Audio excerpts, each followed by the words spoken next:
মানিকগঞ্জ সদর উপজেলার বেতিলা মিত্রা ইউনিয়নের বার্তা এলাকায় রাস্তার পাশ থেকে জোসন আলী নামে এক রিকশাচালকের মরদেহ উদ্ধার করেছে পুলিশ। মানিকগঞ্জ থেকে আজহার হোসেনের প্রতিবেদনে দেখুন বিস্তারিত। মঙ্গলবার ৭ এপ্রিল ২০২৬ দুপুরে স্থানীয়দের দেওয়া খবরের ভিত্তিতে মানিকগঞ্জ সদর থানা পুলিশ ঘটনাস্থলে পৌঁছে মরদেহটি উদ্ধার করে। এ ঘটনায় এলাকায় আতঙ্ক ও উদ্বেগ ছড়িয়ে পড়েছে। মানিকগঞ্জ সদর থানার ভারপ্রাপ্ত কর্মকর্তা ওসি মোহাম্মদ ইকরাম হোসেন বিষয়টি নিশ্চিত করেছেন। তিনি জানান, মৃত্যুর সঠিক কারণ উদ্ঘাটনে তদন্ত চলছে। মরদেহটি ময়নাতদন্তের জন্য মর্গে পাঠানো হয়েছে এবং জড়িতদের শনাক্ত ও গ্রেপ্তারে পুলিশ কাজ করছে। নিহতের স্বজনদের বরাতে জানা যায়, জ্যোৎস্না আলী প্রতিদিনের মতো সোমবার রাতে ব্যাটারি চালিত রিকশা নিয়ে বের হন। রাত আনুমানিক ১টার দিকে তিনি রিকশা বন্ধ করে বাড়ি ফেরেন। পরে কে বা কারা ফোন করে তাকে আবার বাইরে ডেকে নেয়। এরপর থেকেই তিনি নিখোঁজ ছিলেন। নিহতের বাড়ি পৌরসভার ৪ নম্বর ওয়ার্ডের কলির মোড় এলাকায়। তিনি একজন দরিদ্র রিকশা চালক ছিলেন। নিহতের মেজ ভাই বিল্টু এবং তার মেয়ে লিমা কান্নাজড়িত কণ্ঠে বলেন, তিনি খুবই সরল মানুষ ছিলেন। প্রতিদিন রাতেই রিকশা চালাতেন।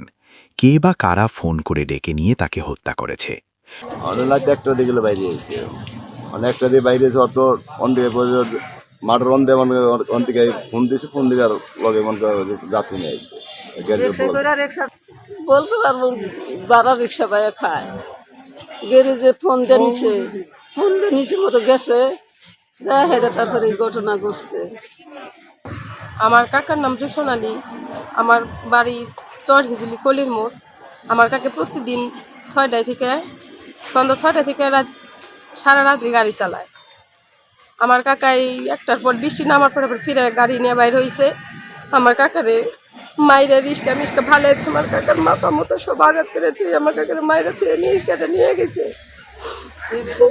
আমার কাকার রিস্কাটা গ্যারেজের ভিতরে ঢুকাইছিল, পরে ফোন দিয়ে আমার কাকারে নিয়ে তারপরে এগুলো করছে। আমার কাকা কোনো নেশা পানি করে না, কোনো কাজে ঝগড়ার মধ্যে নাই। ওরা অনেক ভালো মানুষ, ওরা এই দিন রিস্কা চালিয়েই খায়। মঙ্গলবার বিকেল ৩টের দিকে স্থানীয়দের মাধ্যমে খবর পেয়ে পরিবারের সদস্যরা পুলিশকে সঙ্গে নিয়ে মরদেহটি শনাক্ত করেন।